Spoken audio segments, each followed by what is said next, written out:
संघ लोक सेवा आयोग यूनियन पब्लिक सर्विस एग्जामिनेशन उन तमाम विद्यार्थियों के लिए, स्टूडेंट के लिए जो सर्विस के लिए गवर्नमेंट सर्विस में जाना चाहते हैं।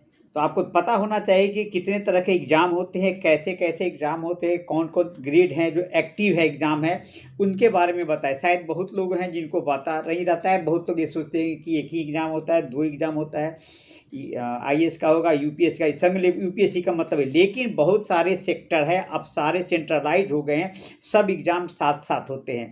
तो एक्टिव एग्जामिनेशन कौन कौन से हैं ये आपको हम बताने जा रहा हूँ। सबसे पहले combined SO grade B examination जो LDC एग्जामिनेशन कहलाता है।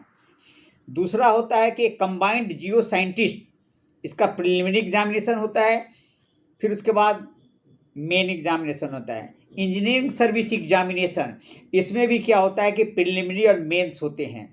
इंडियन फॉरेस्ट सर्विस एग्जामिनेशन, इसका मेन होता है, फिर उसके बाद पीटी के साथ ही, प्रिलिमिनरी के साथ ही इनके एग्जाम होते हैं। फिर उसके बाद आते हैं combined SO grade B LDC examination, civil service main examination या आफ्टर पासिंग दी पीटी है। Combined defence service examination part 2 है, OTA के लिए अलग होता है।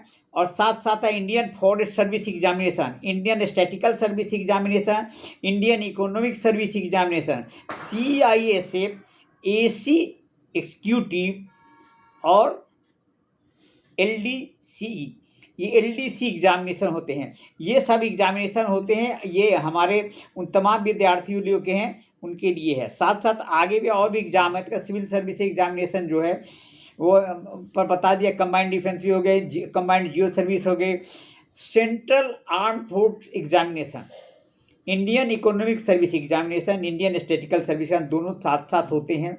Combined medical service examination, Indian forest preliminary examination, उसके बाद CS प्रिलिमिनरी पास करने के बाद मेन आते हैं। सिविल सर्विस एग्जामिनेशन भी होते हैं।